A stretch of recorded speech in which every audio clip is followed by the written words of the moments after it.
Hello and welcome to a standard deck profile this time. We're going to be covering probably the hottest deck for this upcoming format, Shojodoji. This is a deck that was relegated to Tier 2 status for a long time, but as of DZ Set 3, has now received a ton of new support, all of which has made the deck far more competitive and consistent, as well as increasing its power ceiling. This is a deck that hits an absurd number of attacks and isn't really grade 3 restricted for any of its big effects. So this deck can theoretically turn 3 kill the opponent going first on the chance that they don't hit any defensives. This combined with its ability to bind the rear guards of the opponent and a card from hand and then get rid of those cards in the bind zone so that they don't go back to the opponent's hand at the end of turn leads to a really powerful deck that both affects the board, affects the opponent's hand, and can basically recur its engine every single turn for maximum offense over the course of a long game. Without any further ado, let's get into the deck, starting with the ride line. We got the grade 0 Shojodoji, and then the grade 1 Shojodoji. This has a very good effect. When it's placed on V, you look at the top 5 cards of your deck and choose 2 normal units with stealth in their name, and put 1 into soul and 1 into, and then bind the remaining revealed cards. That's an important distinction, because if you only find 1, it goes to soul. And then in the bind zone, if you have a grade 1 or greater Vanguard with stealth in its name, you can Soul Blast 1 and call this card R. That's a nice little effect, getting a free booster when in the late game. And we do have lots of ways to put this into bind zone, so that effect is very relevant. Next, we have the grade 2. And if you played Shiranui or against Shiranui in the previous format, you're already familiar with what this card does. When it's placed on V, you look at the top 5 cards of the deck, choose 2 normal units of stealth, put 1 into soul, and put the remaining cards to R. This is a really solid ride line effect, arguably one of the best ride lines in standard at the moment. Fueling the soul, setting up the combos for later, and then calling another rear guard, which can also potentially help you set up, means you can often get a chain reaction where you call a card that calls a card, and then or call a card that finds a card that then lets you call a card that then lets you put a bunch of cards to soul.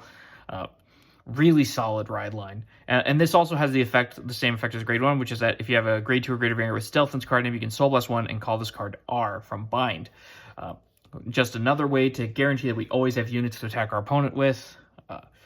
Not much else to say. And then we have the new grade 3 Shojodoji. This completely replaces the old one. Throw the old one away. This one is what you play. This has the effect that it's also regarded as the name of the old one. So all your effects that worked with the old one will work with this one. And as an act skill, you Energy Blast 3 and bind 3 cards of stealth in their name from your soul. You choose 2 of your opponent's rear guards and bind them. And then, you choose 2 circles and bind all the cards on the chosen circle. And then your opponent chooses a card from their hand and binds it. And at the end of that turn, your opponent puts those cards back into their hand. And then when this unit attacks or is attacked, you put 2 rear guards into soul, choose 2 cards of stealth in their name from your bind zone and call them to different rows. And then if it's your opponent's battle phase, instead of calling them to R, you call them to G. So you can guard with cards from your bind zone if you have 2 units to put into soul. This is extremely powerful, and if you'll notice, none of those effects cost Soul Blast or Counter Blast. And Energy Blast 3 is a resource we get back every turn, so we are guaranteed to always have access to this. And you might think that because of that we're not susceptible to being damage denied, but we are in fact somewhat susceptible to it because our superior call from the bind zone grade 2 that we want to combo off with does require counterblast. But the fact that we don't need counterblast to function means at the very minimum we can get 4 attacks with no resources. This means that our first turn 3 is often just like a setup turn where we go for a small number of attacks and we set up our bind zone and our soul to be where we want them to be. And then turn 4 onward, we are hitting 5, 6, 7, 8 attacks easily. Really solid Vanguard. Now let's get into the main deck. Starting with our grade 3s, we are playing 3 copies of the Persona Ride, and normally this wouldn't be notable, but this is actually a deck where you can consider playing fewer copies of Persona Ride. We have a grade 1 in this deck that lets us pick up a stealth card from drop, and we can Soul Blast out a card in the middle of our battle phase, and then pick up the card that we Soul Blasted with said grade 1, meaning that we can loop the same copy of Shojodoji over and over again. When you Persona Ride, you just Soul Blast out the one in Soul, and then pick up that one, and then ride that the next turn. And you can do this every turn consistently. So we only need to find one copy of Persona Ride a game. However, we really need to find that one copy of Persona Ride. So I'm playing 3, but if you decide you want to try some other tech options, playing 2 copies of Persona Ride is totally reasonable in this. Next up is our other grade 3, Unprecedented. This grade 3 gets a 10k if 2 rearguards are put from R into Soul, and then if it's placed on R by card ability, if we have a Vanguard with Tamayura or Shojodoji, then we get to Soul Blast 1 and draw a card. So if we call this off of our grade 2 ride line, we get some additional card draw in the early beatdown phase, and in the late game, we are using this to Soul Blast out copies of our Vanguard, and then pick those copies up with our grade 1 to loop our Persona Ride every single turn. The fact that this just draws a card is really nice. It hits really good numbers. On a Persona Ride turn, this is hitting for 33. Potentially more. We can boost this with other effects that give 5k to stuff. So this could be potentially hitting for 38 or 43 even. Really solid grade 3, but unfortunately it doesn't help us set up at all. So it's kind of a brick if we draw it early. So if you draw these early, just ditch them to ride, and you can pick them back up later with your grade 1 if you have to. Really, we want to soul charge these off of our ride line effect, off of the grade 1 and the grade 2. We want to get these into soul, and then put them into bind with Shojodoji's effect, and then call them from bind when we attack. That's our optimal pattern, is going to be calling a grade 3 and a grade 1 here, like this, and then calling the grade 2 superior call card later. But we'll get more into attack patterns as we go further into this deck. Next up is the superior call card, Stealth Dragon Shojodoji. This card is a really powerful combo tool. What this does is when it's put into soul from deck or R during our turn, it binds itself and soul charges 1. This can lead to a very funny thing where you get this to soul, you bind it and you soul charge 1, and you soul charge another copy, which then binds itself and you soul charge 1. Whenever that happens, I always have a good laugh. But more importantly, we're here for the bind zone auto skill, which is that when 2 or more of our rearguards are put into soul at the same time during our turn, we can counterblast 1 and call this card to open R.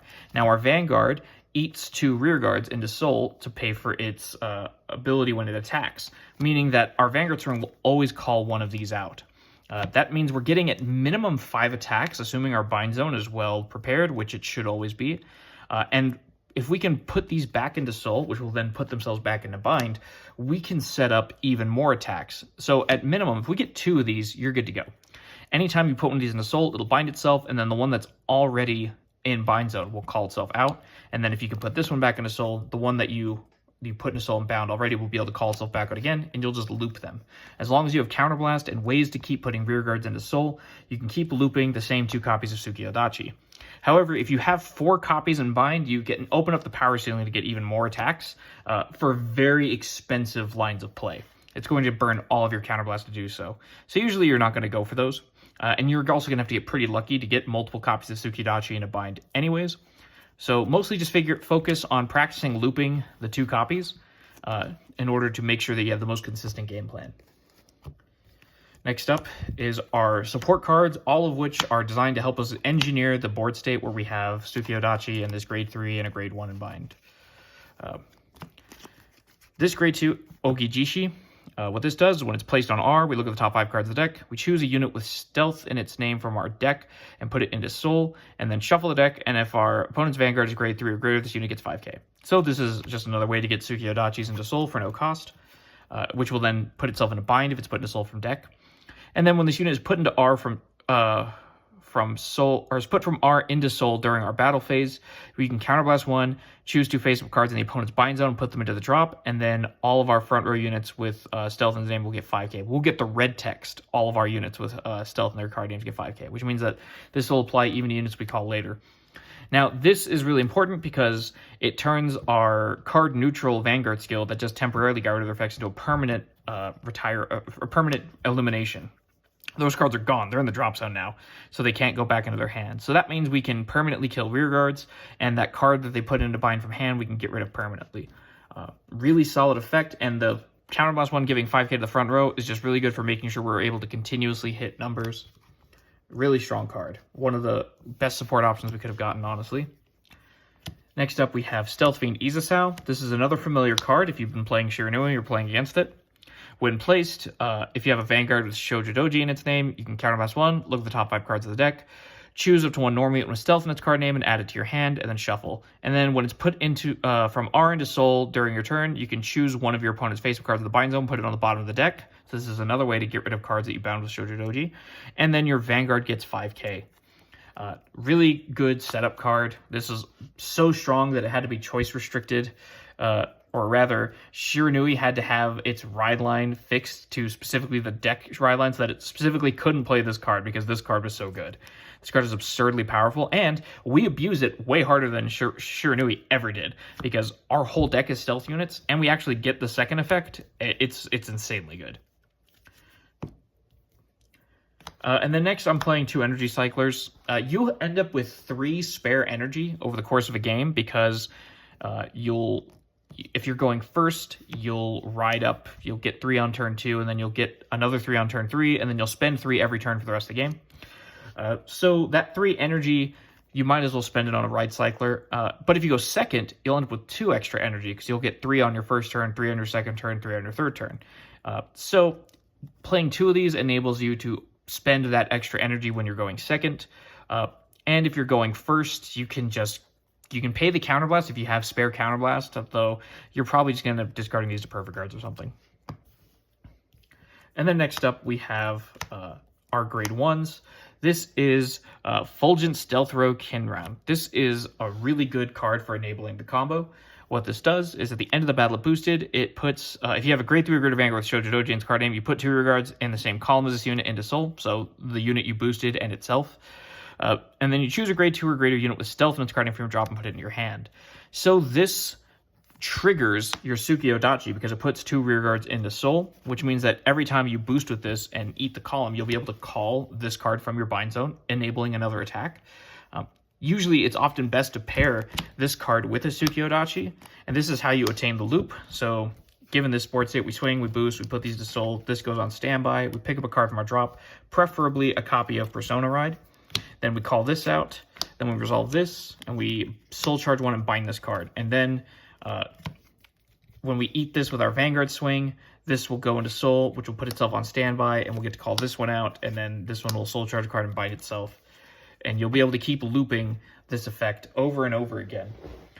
As well as pick up any grade 2s or grade 3s in your drop zone because your whole deck is stealth units. The only thing you can't grab is the energy cycler, which is fine. So next up we have our other grade 1. This is a Stealth Dragon Rhydon Kunai. This is our counter charger, and it's a pretty good one. Whenever our unit is called from bind zone, we can bind this card from rear guard and give that unit 5k, and if we haven't countercharged this turn, we can countercharge. We're usually going to spend about 2 counterblast a turn, and this is going to reduce that down to 1 counterblast a turn. And then it also has a useful bind zone effect. When our grade 3 or greater Vanguard with Shojodoji is attacked, we can call this to Guardian from bind zone, and it gains 5k shield, so it'll be a 10k guard. This is really good for stopping all those small little numbers that your opponent swings at you with, it's really solid. Even if we accidentally have to bind this card from this grade 1 in the ride line, at least the fact that it's 10k shield later means we didn't miss out on that much. It's a really solid card, and the counter charge, when used wisely, if we can get one of these every single turn, means that we'll have basically all the resources we need to go for the entire game. And then next up we have 1 copy of Stealth Rogue of Path of Chains Kagechika. When this is placed on R, we choose a card with stealth in its card name from our drop zone, put it into Soul, and then when our other unit is placed on R from the bind zone, we can bind this unit or put this unit into Soul and draw a card. Sorry. So this is just a way to get cards that we discarded or that got retired by the opponent or that got put into drop by the mirror match back into Soul, and then from Soul into bind with our Vanguard skill. That's an important thing to note. In the mirror match, if you play this card, you can put 2 cards from the bind zone into the drop, and rather than target the cards that you bound with your Vanguard skill, you're going to be targeting your opponent's Shojodoji and getting rid of them. So having access to a Kagechika to get one of the cards that got put into the drop zone back in to the Soul, and then from the Soul to the bind, is really good. Also, if we had to discard this grade 3 or this grade 2 to ride up, we can then get them into Soul and get them back into circulation. And the fact that this just draws a card and puts itself to Soul is really nice. And then next we have our perfect guards. We're playing 4 copies of Stealth Dragon Utsuroi. This is the perfect guard from the Shiranui deck. We're playing it because it's stealth, and that means that our Izasaus can find it and add it to hand. Another advantage is that if we get it into bind zone, and then our Vanguard is attacked, if we have 2 rear guards, we can put them into soul and call a perfect guard from bind because that's stealth in the name, and we'll get the perfect guard effect. So this gives the deck surprising amounts of defense. And you can engineer that. So anytime you see the perfect guard for your ride lines effect, you should seriously consider just putting the perfect guard into soul or into bind with these. Because getting access to a perfect guard, a guaranteed perfect guard, is really strong.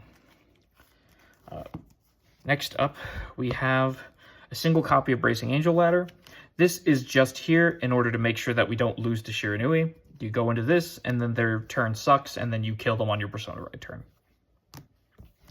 And then next up is our triggers, starting with 4 copies of Stealth Dragon Shikintan.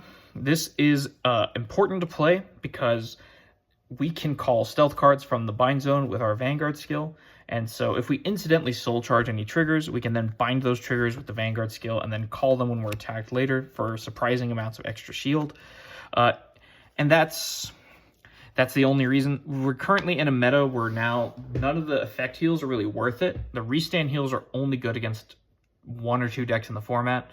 And Shojodoji is the new best deck. And the restand heals and the crit heals won't do anything for you against Shojodoji because we don't restand anything. We're superior calling, and we don't get an extra crit from any effects. So currently, vanilla heals are better. And if we're going to play vanilla heals, we might as well play the stealth heals for that tiny synergy that I just mentioned. And by the same logic, we're playing 4 stealth crits. We have no use for the soul crit. We don't need the soul it produces. In fact, this deck produces excessive amounts of soul. You'll have so much soul you don't know what to do with it. And so we're just playing these for the off chance that we call it from bind. And then 4 more vanilla crits on the off chance we have to boost with these. They're better than playing the soul crits. And then we are playing 3 draw triggers. This deck doesn't usually deck itself out. It can in theory, but it probably won't. So draw triggers are fine. Draw triggers help you find pieces, and they're the best trigger to hit defensively. So that's why we're playing them. And then 1 copy of the Dragon Empire Overtrigger. It's worth noting that our Vanguard skill on Shojodoji is not once per turn. The restriction is put to rear guards and a soul. So if you have an excessive amount of rear guards and you do your Vanguard skill and then you hit the Dragon Empire Overtrigger, you can stand your Vanguard, swing with those rear guards that you called from its effect, attack again, put them into soul, and call 2 more cards from the bind zone. And then you'll get to do potentially your whole setup again. That leads to a very high power ceiling, rivaling Shiranui's Overtrigger turn, in my opinion. Although they got more swings with 100 million, we're getting a comparable number of attacks. So it's almost as dangerous as that one. That summarizes our main deck. So let's talk about gameplay. Our general game plan is we're going to try to put any copies of our Grade 2 Tsukiyodachi into Soul that we can find. If we put them into Soul, they'll then bind themselves in Soul Charge 1, so that'll be like getting a card into the bind zone for free and then replacing itself in the Soul. We are going to try to mulligan for copies of Izasao, for copies of Ogujishi, and the Energy Cycler is nice to have. This grade 1 is really important to have. These are like the 3 most important cards on the deck. Izasao because it helps us set up and gives us something to do Counterblast with on the early turns. This because it's a cost-free way to try to find Tsukiyodachi, and because it gives power. And this because it tucks Tsukiyodachi into Soul. And once we have 1 or 2 of these and they're putting themselves into Soul, we can then bind them from Soul with Shojodoji's effect to get them there. And then when we attack and put 2 units into Soul, we can Superior Call. The other thing we're looking to do is find copies of Unprecedented and put them into Soul or Bind, so that when we have this board state and we had 2 units, we can swing, eat these, say we pay a Counterblast for that effect, and we can call to 2 different rows with this, and then Counterblast and call this. This card already gains power, so it's fine unboosted.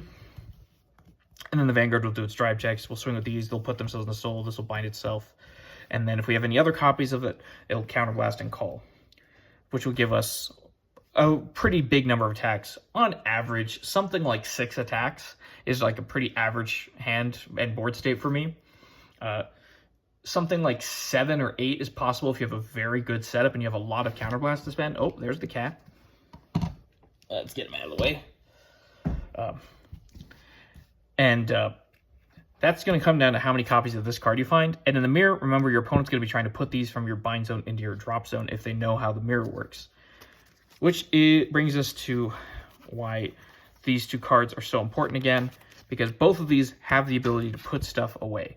Ease out, can put a Shojodoji back to the bottom of the deck, which is really strong. And this can put it to drop, which then will ask the question of how many copies of Kagechiika is the opponent playing, and they're probably only playing 1, maybe 2. Playing 2 copies in the mirror will allow you to put this back more, so that's a really strong consideration. You can, again, consider cutting a copy of your Persona Ride if you want to make room for that. Other things to consider is that you're going to generally want to try to make sure there's at least 1 empty back row rearguard spot for when you attack with your Vanguard, because you're going to call 1 card to front, 1 card to back, and if you play correctly, you should never have to call over anything in this deck. You should always be able to call to an empty circle because you've eaten a column or absorbed a row into your soul with your Vanguard's effect or with the grade 1's rearguard effect. So those are all things to consider. Other things to remember is that you can bind the grade 1 and the grade 2 from the ride line, and then you can get them as attackers. So if you don't have access to Unprecedented, Soul Blasting to call these from bind is another way to Soul Blast out a copy of your Persona Ride to get it into the drop zone so that you can then swing and then pick it back up and add it to your hand. This, if you do it correctly, means you should generally never be in a situation where you can't loop the same grade 3 for Persona Ride unless you have an extremely bad hand. Like no copies of this grade 1 at all. That's like the only situation in which you can't do it. Important things to remember is that this deck, really the limitations are on how close you pay attention to the sequencing and how much counterblast you have. So you'll have to really pay attention to the tempo of the game. You are kind of soft to defensives in this. Your base numbers are hitting for 10. And this unit only gains power if you place it on the turn that they're on grade 3, so that's something to consider. But your numbers are really soft. If your opponent hits a defensive, it gets really easy to guard your board state, and that means you have to consider carefully whether it's worth it to spend the counterblast to get extra attacks from Shojodoji. Generally speaking, if after your first 2 attacks and you swing with your Vanguard, your opponent hasn't hit a defensive yet, it's worth it to call the Shojodoji and just hope they don't hit the defensive on your Vanguard swing. And if they do, maybe you can put triggers on it to make it hit over it anyways. And that can really apply pressure to them. But if they hit a defensive on one of your first 2 swings, there's no point in calling this. Just leave it in the bind zone and set up for the next turn instead. However, if you do abort your combo in the middle of that, do remember that you might still have needed to call this card and attack, even for an attack that doesn't hit, in order to make sure you can get a copy of your Persona Ride back. Because you may have Soul Blasted one of these out, or have one in your soul, so you may need to still call this, and then Soul Blast this out, and then put these to soul to pick it back up. Don't forget that just because you aborted your combo, you still need to think about whether you have Persona Ride for next turn, and whether you need to do a useless attack or an easy to guard attack just to get there. This card is usually still worth using, even if you're not setting up a Shojodoji. Just remember to call these from bind. Remember, when you're putting cards from soul into bind zone with your Vanguard skill, that generally speaking, you want to get a copy of this and a copy of this grade 1 so that you can call them and set up for the Shojodoji. Any Shojodoji that are somehow in your soul that didn't get bound from their own effect, you need to put into bind zone. You need at least one of these in bind and one of these in play to get going. So if you already have that state, it's not super important. But if you don't, then you need to get one of them into there. But if you have these 2 already and you already have the Shojodoji set up, you can consider putting things like stealth triggers that you've hit You can consider putting copies of your Perfect Guard, and you can consider putting the Shojodojis. And another good card to consider is this grade 2, because it'll call itself, it'll check the top 5 in deck thin, and increase your trigger count, and it'll also gain 5k from its own effect, and if you eat it into soul, it'll also give your front row 5k, which can extend your attacks a little bit in scenarios where you have a ton of counterblast. That's a lot to think about, and this deck is very complicated to play. I would say this deck is probably the hardest standard deck to play right now.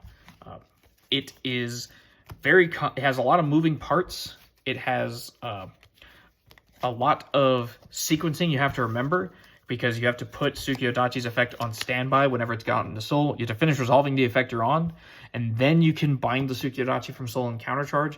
And if you're not paying attention, it's easy to forget that you have a Shojodoji that's on standby. So what I like to do is whenever I eat a Shojodoji into soul with my Vanguard effect, I do this. I put it into my bind zone sideways. That way I know it's the one that just got eaten, and thus isn't the one that can see the 2 rear guards being put into soul to trigger its effect from the bind zone. Only one that's already in there and standing up when I do that could be legally called. And then I remember, oh, what's the sideways Shojodoji here doing? That's the one that needs to be bound and soul charge. That's just a nice little tip to remember that. I also do the same thing with this grade 2 and with Izasao. When I put them into soul, I put them here next to my Vanguard sideways, and then I finish resolving the Vanguard skill. So I'll call any of the cards from bind zone that I need to, and then I'll put them into soul and resolve their effects and decide to pay their cost or not if I need to. That is just going to help you in the long run, because it'll make sure you don't forget any of these effects that go on standby. And it's really important you don't forget any of them. If you forget to put cards from bind into drop or back into deck with Izasao and with Ogijishi, your opponent's going to get cards back in a hand that they shouldn't have. And that's really going to punish you in the long run. It might be the difference between them living in, between them being able to kill you on their next turn and them being able to do nothing. So just remember those standby effects. Practice sequencing the combo. Practice the attack pattern, trying to see how many attacks you can get, looping these effects, and then just get used to it. Do it a lot.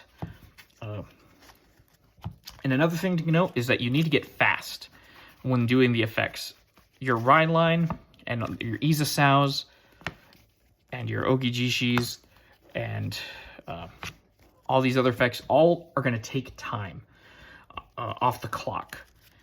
This is going to require you to check top 5 and then shuffle. And then after you shuffle and present and cut, your opponent might be the type that shuffles your deck a couple times instead of just cutting one. So then you're going to play this card, and you're going to check the top 5, put one into soul, shuffle, present, and they're going to do it again. And you're going to be doing it for your Ride Line. You're going to be soul blasting and drawing a card off of this. You're going to be soul charging off of this. You're going to be resolving this effect. You need to execute all of these skills quickly, or you're going to go to time more than you should. Now, the good news is that this is a very aggressive deck. So the odds are, if you go to time, there's a good chance your opponent's at higher damage. And that's how your locals might work. But I think for regional events now, the time rule is that both players just lose, and that's not something you want. So just practice this a lot. Get really fast at shuffling and get fast at resolving these effects, which means you need to get fast at prioritizing which cards are important to put into soul or add to hand with Izasao, and that way you don't have to think about the decision. You just see the card that you need and you know and you grab it. All that just requires repetition. And the good news is that a lot of this combo you can just kind of practice on your own. You don't need an opponent to know how the sequencing is working. You just need to know how the cards interact with each other. But this is a really solid deck that rewards you for doing all that practice. In the hands of a skilled pilot, this deck has an almost limitless power ceiling in terms of how aggressive it can get. So if you really like mastering a complicated combo deck, this is definitely the deck for you. With that, you're going to be seeing a lot of this deck one way or another for the next few months. So either practice against it, understand how it works, or start playing it, because it's the new best deck on the block. With that, as always, I hope you were educated and informed by this, and good luck card fighting.